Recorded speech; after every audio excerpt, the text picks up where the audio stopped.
Hello, hello, Virgo Collective. Ako po si James from James Tarot PH. Ito po ang inyong mid-November bonus reading para po sa inyong problem solved and manifestations confirmed. So today mag-manifest tayo ng mga magagandang bagay for your life, okay? So mga kapwa ko Virgo, let's begin. Inhale and exhale. At the center of your reading, your current energy, you have the Four of Pentacles. Beautiful. In the area of what's blocking, ano yung humaharang sa manifestations mo at saka sa problema mo, the Four of Cups. Wow. 4-4, you are protected this time. Congrats po. In the area of what you need to do, you have the Ace of Swords. Yes, napakaganda. In the area of what you need to focus on, you have the Six of Cups. Yes, beautiful. In the area of what's coming in, you have the Strength card. Lovely. In the area of your divine messages, meron po kayong, wow, Four of Swords. 4-4-4, talaga namang protektado ka by your angel guide, by your spirit guides. All is well. Everything is fine for you and your family. Everybody is protected. In the area of your fortune, you have the Seven of Wands. Lovely. In the area of your near future, you have the Knight of Pentacles. Wow. At ang missing puzzle piece, ano daw yung nag-iisang kulang para this time around, talaga namang makuha na ang minamanifest at masunod na yung mga bagay na gusto mo at masolve na yung problema.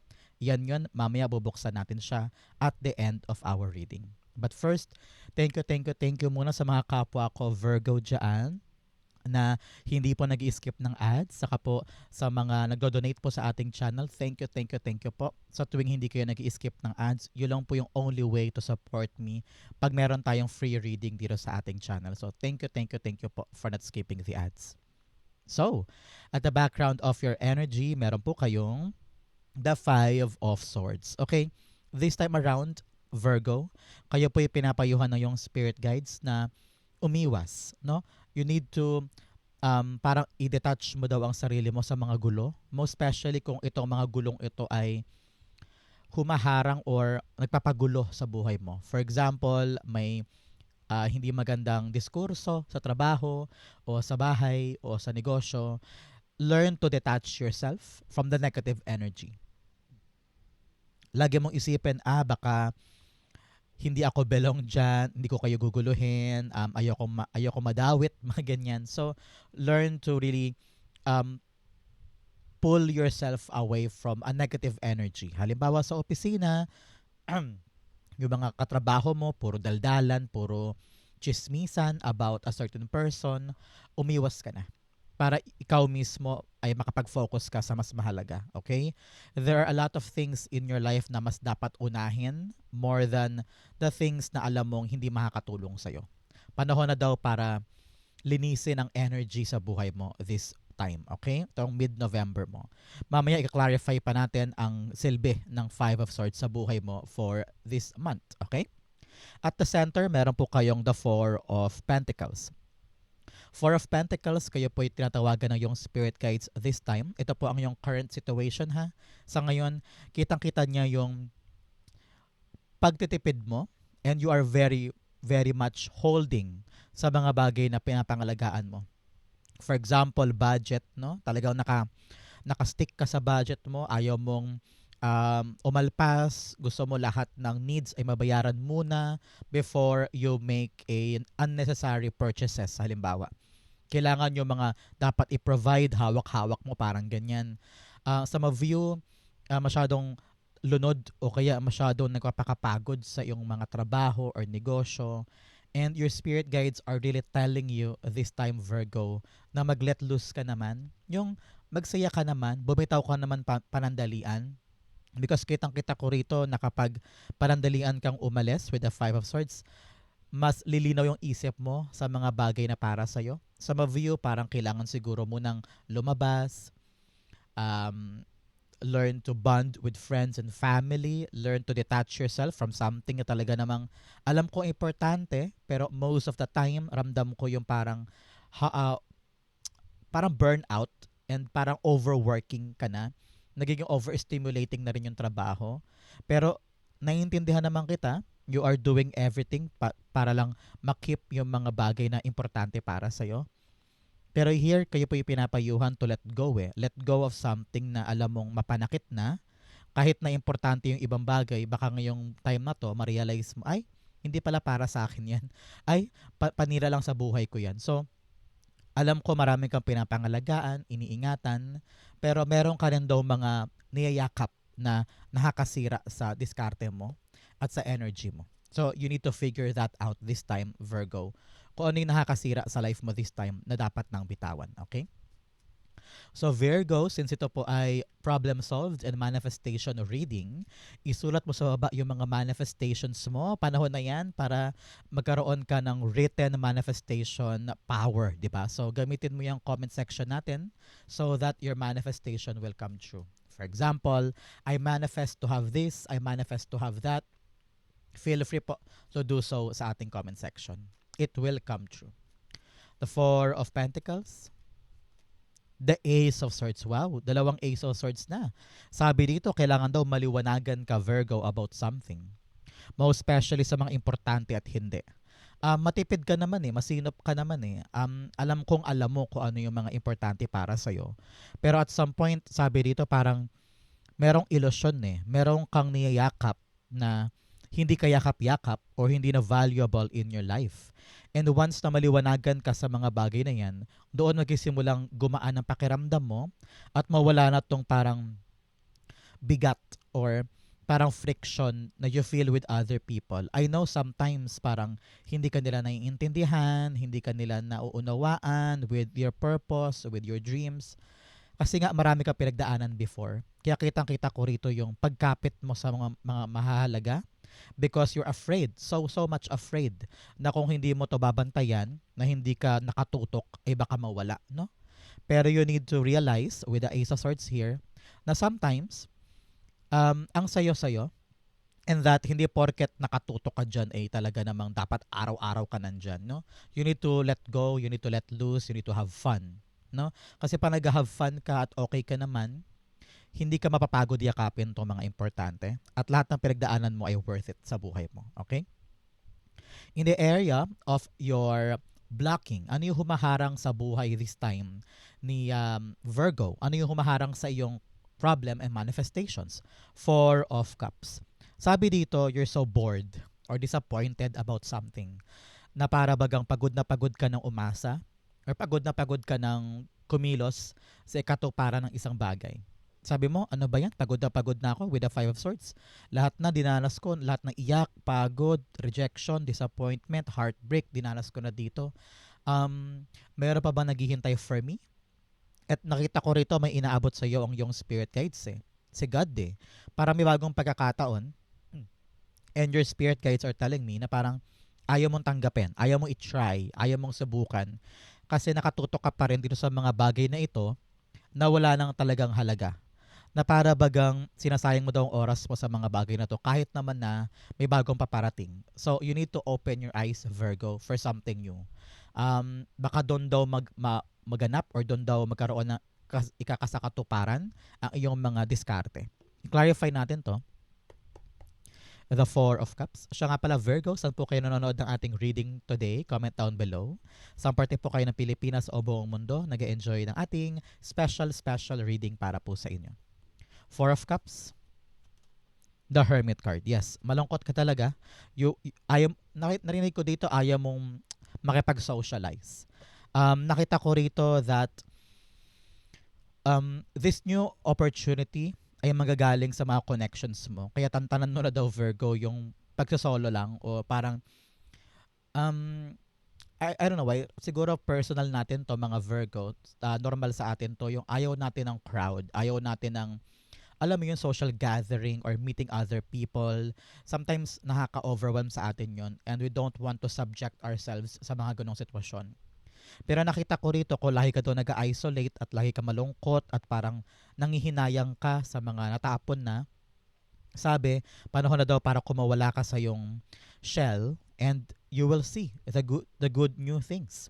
Wag mo daw pigilan ang sarili mo. Go out. No, kung kailangan mag-apply doon, kung kailangan pumunta ng Maynila, kung kailangan makipag-usap, makipag-meeting, go push. Wag mo daw i-isolate ang sarili mo para dumating na yung mga bagong bagay. Okay? In your blocking, you have break chains. Yes, putulin mo na daw yung chain ng paghihirap. Putulin mo na yung chain ng rejections. Whatever stopping you, meron kang ginagawa na paulit-ulit na pattern na kailangan mo ng baguhin, Virgo. Now, the message close-minded, yes. Sarado daw ang isip mo this time. Kasi nga parang ayaw mong tanggapin yung mga bago eh. Nangihinayang ka pa rin dito eh. Meron ka pang ibang chance. So, don't isolate yourself. Open your mind, open your heart for new opportunity. At huwag ka magsolo dyan. Sometimes the people around you will be your assistants, your guiding light. There will be the helping hand na kailangan mo. Hindi mo daw kailangan pasanin lahat. Tayo to, Virgo, na Hermit card. So, panahon na para buksan mo ang mundo mo, hindi lang isipan, hindi lang sarili, para makuha mo na yung para sa'yo. Huwag ka matakot sa mga nangyari in the past. Hindi lahat yan mauulit today. So, huwag mo laging isipin, ay baka maulit, ay baka mag-fail na naman, ay baka magsara na naman for me. No. Lagi mo isipin na may kaya pa ako, pwede pa. Okay? In the area of what you need to do, anong kailangan mo dahil sa mga blockages na ito? Kalinawan. Yun ang kailangan mong gawin para mawala to mga blockages o harang sa iyong manifestation, sa iyong pag-solve sa problema. Huwag mong kayanin mag-isa. Open yourself. You need to go out. You need to meet people. You need to reconnect. You need to socialize para matumbok mo na at makuha mo na tong bagong blessing. Huwag mo nang panghinayangan pa yung past. Yun din ang kailangan mo ma-realize sa Virgo na the past ay tapos na and there are a lot of things for you. So don't dwell in the past and fight, sugod, laban. This is a card of breakthrough. So ang payo sa'yo, kailangan sumuong ka, lumaban ka kahit mahirap, kahit maraming kalaban, kahit sobrang sakit na at parang feeling mo hindi ko na kaya. Pero kung susuong ka dyan, nakita ko rito, yung hirap ay sa simula lamang. Okay? Nasa isip mo lang yan. May realize mo, kaya pala ako dinala ni God dito because this is for me. Okay? You need to realize that this time. Clarify natin. Ace of Swords is being clarified by the Justice card, yes. You need to see the truth. Sometimes, Virgo, nag-jump ka into conclusion. Nag-overanalyze ka. Iniisip mo, ay baka pangit ang resulta. Ay baka mag-fail ako. Ay baka mapahiya ako. Ay baka magsayang ako ng oras. Lahat nagkakaroon ka ng conclusions without matibay na pruweba. For example, ayoko magpasa ng promotion kasi hindi naman ako bet ni boss. So, saan ang galing yun?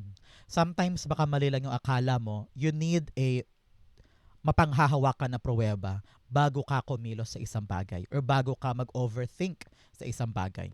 You need to know the truth. Kalkalin mo, follow the rules, search for the right answer para malinawan ka sa mga bagay-bagay. Narinig ko, sabi na yung spirit guides, this time around, kailangan tama ang hakbang. Hindi pwedeng bara-bara lang o ngayon mo lang naisip, gagawin mo agad. Sometimes, kailangan na mahaba-habang proseso yan ng pag-iisip, pagpaplano, bago mo ituloy. Especially ang katabi mo, Knight of Pentacles. Deep, clear planning. Yun ang kailangan this time ni Virgo. Okay? In the area of what you need to focus on, you need to focus on your gift, Virgo. Meron kang sariling talent, meron kang skills, meron kang abilidad, pero parang hindi mo daw ginagamit dahil, I don't know why, maybe because wala ka masyadong tiwala sa sarili or nag-fail ka na before at marami ka nang napagdaan ng masakit, kaya parang sabi mo, ayoko na ituloy yan. Tama na yun, sobra na yun, ayoko nang gamitin pa or ayoko nang pakinabangan pa because I've been hurt a lot. Pero nakita ko rito, meron daw binibigay sa'yo si universe, si God ng special gift or parang detour or parang shift sa buhay mo na ito na yung simula ng pagbabago. Yung ka na lang daw kumapit. And forget na the past. Whatever happened in the past, Virgo, turuan mo ang sarili mong bumitaw doon at mag-forgive so that you will have a brand new beginning at makasulong ka na. Narinig ko rin for other Virgo dyan, yung past mo ang pumipigil sa'yo. So you need to focus on detaching yourself from what happened, especially sa mga painful, para ikaw yung makalarga na makadiretso na, okay? Narinig ko rin dito, meron kang mahanap na bagong paraan, nakakaiba mula sa mga ginawa mo na before. Because your new plan will give you the ultimate outcome na matagal mo nang hinahangad. Okay? The Six of Cups. The Eight of Pentacles. Yes. Work on your moving on phase. Talaga namang pagdating sa trabaho, kailangan daw mag-focus sa makabagong paraan at huwag na daw mag-dwell sa mga maling ginawa before. Ramdam mo to eh. Meron kang mga action dati na pagtagal, oo, gumagana noon, pero ngayon parang, teka, parang wala na nakakalusot Parang hindi na tumutugma sa gusto kong gawin. Parang hindi na ako nag-grow at hindi ko na nakukuha yung for me. So sabi na yung spirit guides, makabagong paraan, makabagong diskarte, magpapaangat at magpapabago sa iyong karera or inaasikaso this time. You need to see this through. Narinig ko maging updated ka daw. Huwag ka daw makulong sa makalumang diskarte, parang ganun. So, kailangan daw ikaw ay keeping up with the times para yung inaalagaan mong trabaho, negosyo, or kaperahan ay magkaroon din ng magandang outcome. Okay? In the area of your what's coming in sa buhay mo this time, no? What's coming in is Strength card. Sabi ng yung spirit guides, ngayon para magiging gentle ka na sa approach mo. Kitang-kita ko rito, hindi aligaga kasi ayaw mo nang andanasin yung nangyari before. Kapag naliwanagan ka na sa mga dapat gawin at natumbok mo na yung mga tamang impormasyon para tama din ang action mo, talaga magiging payapa ka sa bawat hakbang. Kasi meron ka ng pinapangkapitan. Meron ka ng, alam mo yun, assurance na, okay, ito ang plano ko, ito ang impormasyong nalaman ko, ito yung atake ko, relax ka. Very, very much relax. So, if you are so relaxed, mas magiging madali sa'yo kumapit ang manifestation mo. Mas magiging madali sa'yo na ma-solve yung problema. Kasi hindi kayong aligaga, hindi ka sumasabog bigla at nagkakaroon ng emotional outburst na magiging dahilan para magkaroon ka ng maling desisyon, maling aksyon, maling kilos, at maling salita. Pero dahil nga kalmado ka dito, nakita ko yung pagiging matured mo, Virgo, sa mga bagay-bagay. At sabi mo, sige, daanan lang natin to, relax lang tayo, kakayanin ko, no? Titibayan ko ang loob ko. Hindi ako papatalo sa mga gulo ng paligid. And you just want to be gentle. I don't know why. Some of you parang narinig ko hindi napapatol, lalayo na lang, especially here with the Five of Swords. May realize mo, ay, hindi worth it yung mga away na yan. Ay, hindi worth it yung mga issue-issue na yan para pamatol pa ako. Nakatutok ka talaga sa trabaho mo. At doon ka, para narinig ko, maramdaman mo yung kapayapaan sa puso na kung saan ako dapat, doon ako, okay na ako dito. Pag sumikapan ko to hanggang sa magtagumpay ako, makaalis lang ako dito sa mahirap na sitwasyon with other people. Okay? The Strength card, the Eight of Wands. Yes, you're on the right direction, Virgo. Nasa tamang direction ka daw sa iyong ginagawa this time. Yung atake mo, diskarte mo, yung pananaw mo, yung tawag ng damdamin mo, tamang-tama yan. And your spirit guides are telling you, may darating sa iyong good news, ha? This time, mid-November, may darating sa iyong magandang balita tungkol sa isang bagay na inaasikaso mo. And mabilis itong darating at mahugulat ka na parang, andyan na, anong gagawin ko? So, kailangan daw kalmado ka lang, no? Relax ka lang. Kapag nakapag-relax ka, doon ka makapag-isip ng tama na action for this. But nevertheless, for some, nakita ko babiyahe ka. Short journey ito. At doon mo aasikasuhin tong magandang balita na ito. At nakita ko na parang wala ng delay. May ginagawa ka eh. And this time around, aandar na siya ng maayos. So congrats po. I-like mo na tong video na to, Virgo, to activate tong what's coming in para makuha mo yung good news na parating na magbibigay sa'yo ng kapayapaan ng puso mo. In what's coming in, you have open your heart to joy. Yes, buksan mo daw ang puso mo sa kaligayahan. Huwag puro nega. Sabi ko nga sa inyo, umiwas ka sa gulo, umiwas ka sa issue, sa conflict, sa drama, at namnamin mo yung kaligayahan ng buhay mo, away from this negative energy. You have miracles, expect the wonders to emerge. Yes, lagi mo isipin na may maganda pang mangyayari sa buhay ko at huwag na huwag kang papatali dun sa hikahos or pagkadapa mo. May milagro ang Diyos at lagi mong asahan na may pagbabagong bagay na naghihintay para sa'yo. Okay? In the area of your divine messages, you have the Four of Swords. You have apat na 4. 4, 4, 4 here. Talaga namang protektado ka this time. Don't worry. Kaya talaga meron kang kapanatagan sa puso eh. Kasi mararamdaman mo ito eh, na everything is smooth sailing, everything is fine. Four of Swords, payo sa'yo, magpahinga ka naman. Okay? Matulog naman. Kung kailangan mag-leave. Kung kailangan bumitaw pa ng dalian, no? Huwag mo daw ubusin ang energy mo sa isang bagay. Learn to really put a system or order in your life para lahat ng bagay ay nabibigyan mo ng atensyon, but at the same time meron ka ring oras for yourself.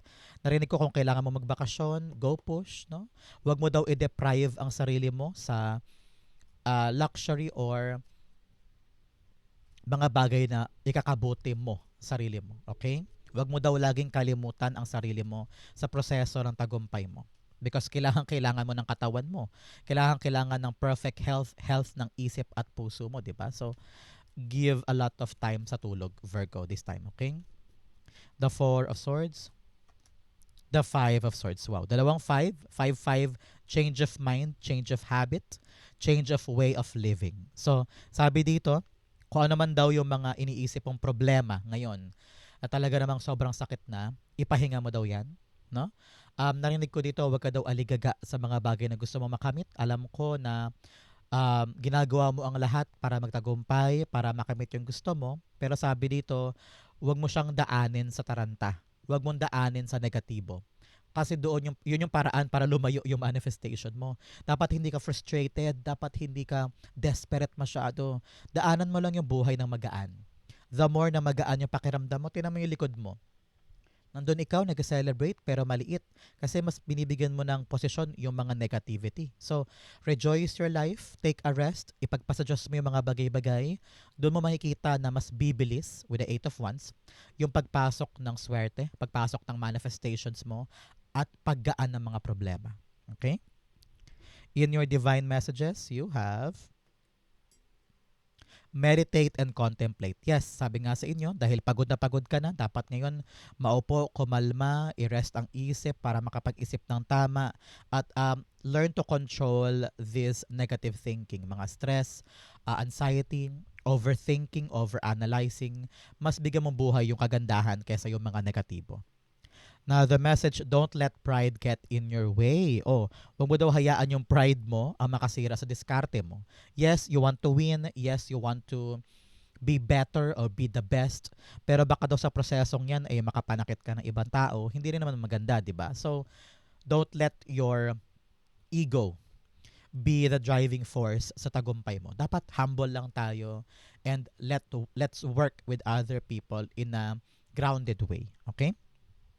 In the area of your fortune, you have the Seven of Wands. Nakita ko rito, Virgo, merong kang pagkakataon na I'm hearing meron kang ide-defend eh. Meron kang papatunayan with other people and you will get the good outcome. Parang papabor sa'yo yung outcome. Ikaw ang mananalo, ikaw ang kakatigan. Narinig ko dito na kung ano man yung papanindigan mong desisyon o papanindigan mong bagay, maganda yung resulta. At yung mga taong nag-doubt sa'yo, mapapahiya sila. Parang ganon. So, kung ano man yung gagawin mo ngayon, na parang ang daming tao sa paligid mo ang mataas ang kilay, prove to them, defend your position, defend your post, defend what you have, at patunayan mo sa kanila na tama ka. I don't know why nakita ko dito ng panel sa thesis or meron kang application, meron kang audition, meron kang interview, no? Na parang nakasubject ka sa isang test or parang ikaw ay susubukin, no? Pero nakita ko rito na ikaw ang panalo. Makukuha mo to. Kailangan lang talaga tibay ng loob na kaya ko to, magagawa ko to, papanindigan ko to, I will fight until the end, no?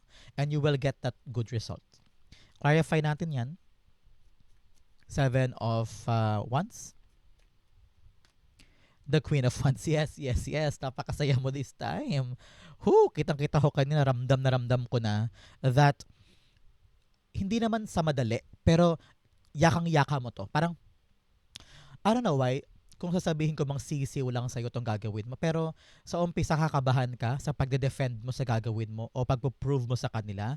Pero once na nandun ka na, nakatayo ka na at ginagawa mo na yung action, parang sabi mo, ay, kaya ko pala to. Ay, madali lang pala. So, you're gonna enjoy this moment. And you're gonna have this good result. Kitang-kita ko po dito, both cards are telling me, yes. Kung ano man yung problema na yan, solve yan. Yung manifestations mo, ayan, nasa kamay mo, oh. Hawak-hawak ni Queen of Wands. So, na-enjoy mo yung mga bagay na makukuha mo dahil pinaghirapan mo. So, congrats po. I-like mo na tong video na to manifest. I-claim mo to sa baba. I manifest to get the good outcome from my manifestation. Congrats po. Bigyan kita ng fortune cards. You have archway, new opportunities, yes, possibilities and paths opening up. Meron daw mga bago nagbubukas para sa iyo. Congrats po.